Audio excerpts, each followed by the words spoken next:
अस्सलामुअलैकुम जनाब, कैसे मिजाज हैं आप सबके। उम्मीद करता हूं आप सब खैरियत से होंगे। मेरा नाम है मोहम्मद अदनान और आप देख रहे हैं विजन पावर नेटवर्क।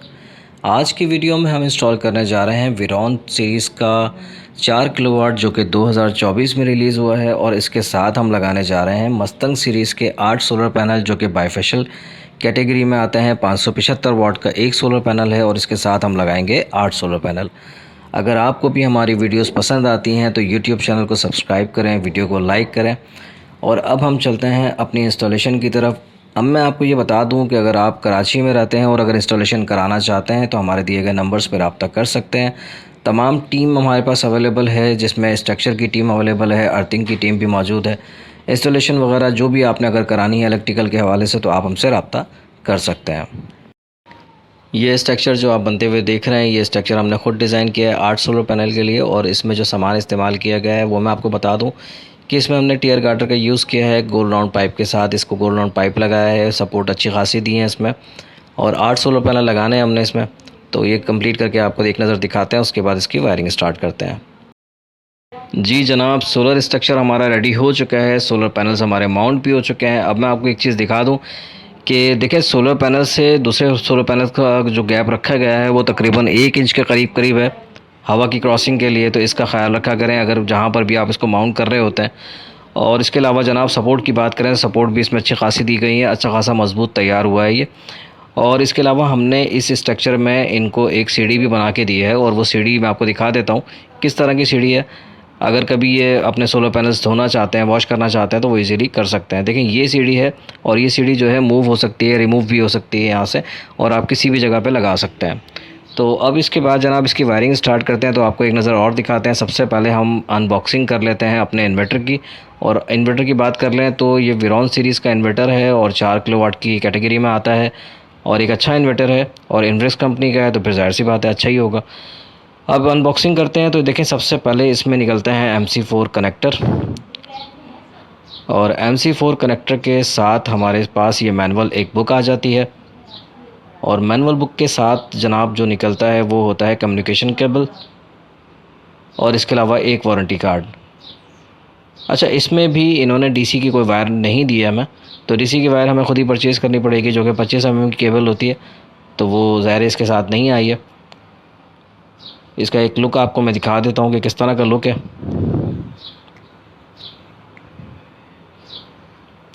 वैसे ये इन्वर्टर मैं चेक कर चुका हूँ, और इसमें एक चीज़ जो है वो मुझे समझ में नहीं आई है कि ये 4 किलोवाट की कैटेगरी में आता है। इनको इसमें हैवी लोड का ऑप्शन देना चाहिए था, लेकिन हैवी लोड का कोई ऑप्शन मौजूद नहीं है। अब अगर इसकी पावर रेटिंग की बात कर लें तो देखें, ये 4 किलोवाट का एक इन्वर्टर है, और इस पर आप 5000 वाट तक के सोलर पैनल्स लगा सकते हैं सीरीज़ में। और एक ही स्ट्रिंग है, मतलब एक ही स्ट्रिंग बना के लगाना पड़ेगा आपको, डबल स्ट्रिंग का कोई ऑप्शन नहीं है। और अगर कनेक्शन की बात कर लें तो इसमें लाइट लोड और हैवी लोड का कोई चक्कर नहीं है, सिंपल इन है और आउट है। और इसके अलावा वही कम्युनिकेशन के पोर्ट आ जाते हैं, फिर बैटरी के पोर्ट आ जाते हैं।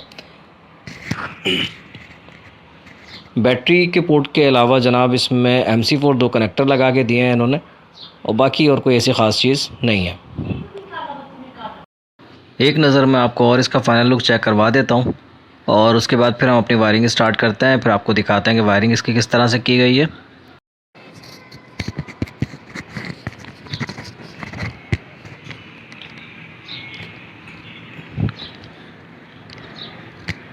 अच्छा, वायरिंग की अगर हम बात कर लें तो देखें, यहाँ पे हमारे पास 8 सोलर पैनल लग रहे हैं। तो 8 सोलर पैनल में आपको पता है कि 10-10 फिट के, 12-12 फिट के 2 हमने पेयर तैयार करने होते हैं प्लस माइनस कनेक्टर के साथ। तो वो हम यहीं बैठ के तैयार कर लेते हैं। एक साइड पे हमने लगाना है प्लस का कनेक्टर, एक साइड पे लगाना है हमने माइनस का कनेक्टर। और इसमें जो PVC पाइप हमने इस्तेमाल किया है वो हमने इस्तेमाल किया है पानी वाला, जो कि ज़्यादातर आपने देखा होगा पानी की लाइनों के लिए इस्तेमाल किया जाता है। अच्छा, वो पाइप हमारे वजह ये थी इस्तेमाल करने की कि जो बिजली वाला पाइप होता है वो धूप में रखने की वजह से या धूप में पड़े होने की वजह से कुछ टाइम के बाद कड़क होकर टूट जाता है। अब इसमें हमने जो पानी वाला पाइप इस्तेमाल किया है तो ये सालों साल भी अगर धूप में पड़ा रहे तो इसको कुछ नहीं होगा। तो जनाब ये हमने इसमें पाइप इस्तेमाल किया है, और बाकी दोनों साइड पे MC4 कनेक्टर लगाने के बाद इसकी वायरिंग को स्टार्ट कर देंगे। और उसके बाद फिर जब इसका DB बॉक्स लगाते हैं तो वो भी आपको चेक कराते हैं कि किस तरह से हमने लगाया है। और एक चीज़ और मैंने आपसे कहा था कि मैं आपको स्टेप बाय स्टेप इसके पैसे भी बताऊँगा। तो सबसे पहले हम बात करते हैं कि हमारे जो सोलर पैनल्स हैं वो हमें कितने के मिले। देखिए, हमने इसमें जो मस्तंग सीरीज़ के सोलर पैनल इस्तेमाल किए हैं 575 वाट के, वो एक सोलर पैनल हमें मिला है 26,200 का। तो इसको आप मल्टीप्लाई कर लें 8 से, तो आपके पास इसकी कीमत भी आ जाएगी। और अगर इन्वर्टर की बात कर ली जाए तो इन्वर्टर जनाब हमें मिला है इसका 1,95,000 रुपये का। और इसके अलावा अगर वायरिंग और एसेसरीज़ की बात की जाए तो देखें यहाँ पे डिस्टेंस थोड़ा कम था। तो अगर इस साइड की आप बात करें तो मैं आपको इस साइड का बता सकता हूँ कि इस साइड में हमारे पास तकरीबन 34 से 35,000 रुपये वायरिंग और एसेसरीज, जिसमें तमाम ब्रेकर्स शामिल हैं, डीबी बॉक्स शामिल है, तमाम चीज़ें शामिल हैं, MC4 कनेक्टर्स वगैरह शामिल हैं। और 736 का हमने इसमें वायर इस्तेमाल किया है और 6 mm हमने इसमें DC के लिए इस्तेमाल किया। हम चाहते तो इसमें 4 mm भी लगा सकते थे, लेकिन हमने फिर भी 6 mm का वायर इस्तेमाल किया है। तो इसमें तकरीबन वायरिंग और एसेसरीज़ का अगर आप मिला लें तो तकरीबन इसमें 34 से 35,000 रुपये का खर्चा वायरिंग में आया। बाकी सोलर पैनल्स के मैंने आपको पैसे बता दिए और इन्वर्टर के भी पैसे बता दिए हैं। देखें यहाँ पर हमारी एक साइड रेडी हो चुकी है, दूसरी वाली साइड भी हम तैयार कर लेते हैं। अब दूसरी वाली साइड पर भी आपने वही करना है कि एक साइड पे आपने प्लस का कनेक्टर लगाना है और दूसरी वाली साइड पे माइनस का कनेक्टर लगाना है। जो भी आपके पास इंस्टॉलर आते हैं तो कोशिश किया करें नॉन स्प्लायर की मदद से MC4 कनेक्टर को टाइट मत करवाया करें, उससे नुकसान आप ही का होता है। कुछ टाइम के बाद ये लूजिंग पर आते हैं और फिर हीटअप होकर जल जाते हैं। कोशिश करें MC4 कनेक्टर जो लगवाएं आप, MC4 कनेक्टर के लिए एक क्रिपिंग प्लायर आता है, मार्केट में बहुत सस्ता मिलता है, बहुत आसानी से मिल जाता है। तो इसके ज़रिए जब आप टाइट करवाएंगे तो कभी भी लूजिंग पे नहीं आएंगे। बाकी इसमें टाई क्लिप वगैरह हमने इस्तेमाल किए थे, तो टाई क्लिप लगा के पाइप को अच्छे से फिट कर देते हैं। और उसके बाद मैं आपको एक चीज़ और बता दूं कि यहाँ पे हमने जो DC का वायर इस्तेमाल किया है वो सिंगल कलर में था। अब वो सिंगल कलर में हमने लगाने के बाद जो है हमने किस तरह से चेक करना है कि प्लस कौन सा है माइनस कौन सा है, तो वो भी मैं आपको चेक करवा देता हूँ। बाकी इसकी जो वोल्टेज रेंज है वो भी मैं आपको चेक करवाता हूँ कि कितनी वोल्टेज रेंज आ रही है हमारे पास, क्या वोल्टेज आए इसको लगाने के बाद। उसके लिए बस आपके पास एक AC DC मीटर का होना ज़रूरी है। AC DC मीटर होगा तो आप आसानी चेक कर सकते हैं कि प्लस कौन सा है और माइनस कौन सा है और वोल्टेज कितने आ रहे हैं।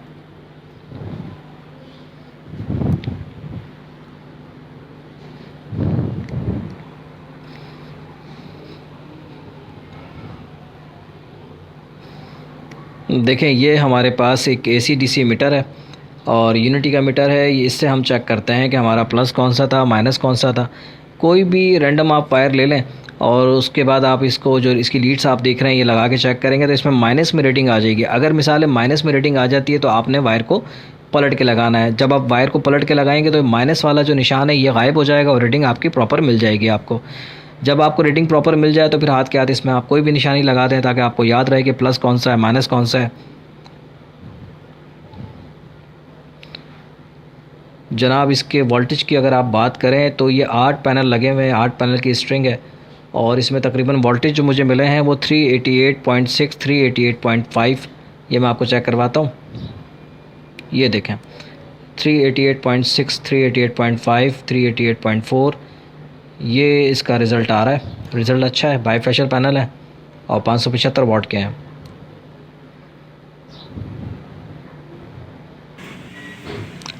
देखिए यहाँ पर हमारा इन्वर्टर भी हैंग हो चुका है और इन्वर्टर को हैंग करने के लिए हमने इसमें 2x2 की एक शीट लगाई है। पहले शीट फिट करी है, उसके बाद फिर हमने अपना इन्वर्टर को फिट किया है। जिसके साथ ही DB बॉक्स जो है वो भी हमने इसी शीट के ऊपर फिट किया है। और DC का वायर किस तरह से लेकर आए वो भी मैं आपको बता दूं। देखें ऊपर से नीचे की तरफ एक पाइप आ रहा था बिजली का, जिसमें सिर्फ 329 के 2 तार थे। अच्छा खासा गैप था, तो उसी पाइप को हमने फिर वहाँ से एक थोड़ा सा हल्का सा डैमेज करके और उसी पाइप में से हमने अपना DC वायर गुजार लिया। उससे हमें फ़ायदा ये हुआ कि हमें छत में कोई आर पार सुराख करने की ज़रूरत नहीं पड़ी।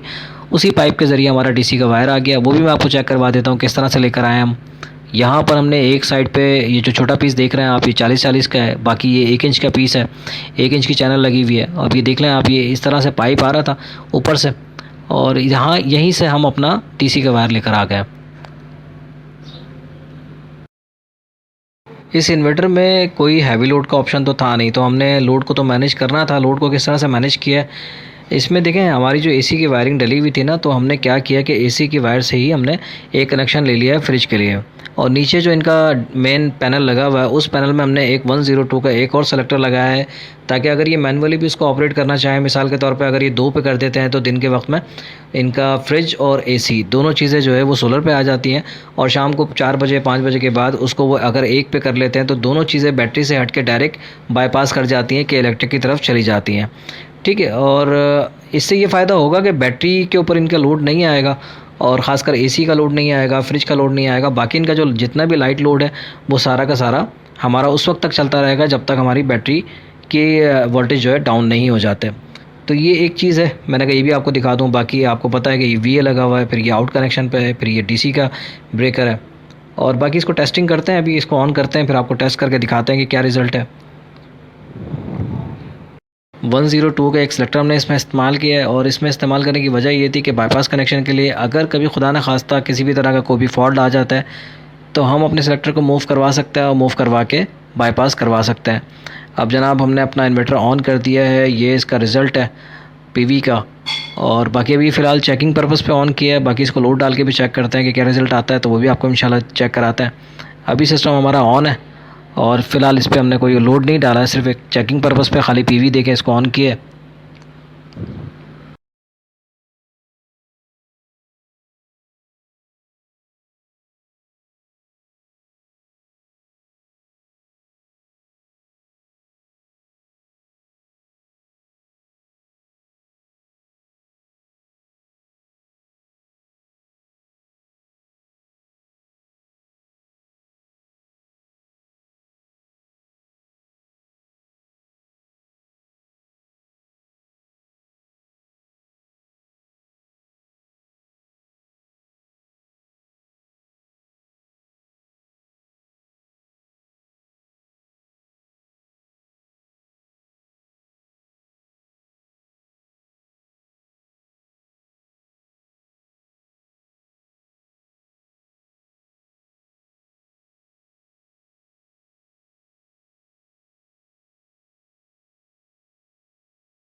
इसकी इंस्टॉलेशन कंप्लीट करते करते तकरीबन हमें शाम 6 बजे का टाइम हो चुका है, और शाम 6 बजे का रिज़ल्ट क्या है वो मैं आपको चेक करवा देता हूँ।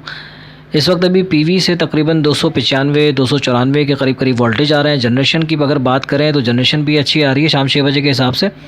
और इसमें जो बैटरीज़ हमने इस्तेमाल करी है वो क्लाइंट के पास पुरानी कुछ 2 बैटरीज़ रखी हुई थी, सिर्फ अभी 2 बैटरीज़ लगी हुई हैं और जनरेशन आपके सामने है। और बाकी अगली इंशाल्लाह वीडियो में आपसे बात करेंगे सेटिंग्स के हवाले से। और मैं आपसे यही कहूँगा कि अगर आप देखें इसकी सेटिंग्स को समझना चाहते हैं तो बेहतर तरीका तो यही है कि आप इसका मैनुअल पढ़ लें। मैनुअल आप जब डिटेल में पढ़ेंगे तो आपको बहुत सारी चीज़ें जो है समझ में आ जाएंगी।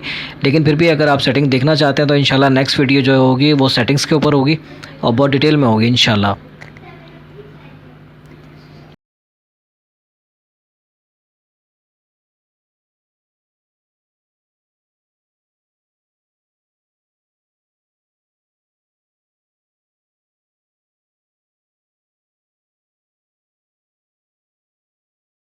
इसकी इंस्टॉलेशन तकरीबन सारी चीज़ें कंप्लीट हो चुकी हैं, सारी चीज़ें रेडी हो चुकी हैं, घर में लोड वगैरह सब रन कर दिया है। इंशाल्लाह आपसे मिलते हैं फिर अगली वीडियो में। अपना बहुत ज़्यादा ख्याल रखिएगा, दुआओं में याद रखिएगा। अल्लाह हाफ़िज़।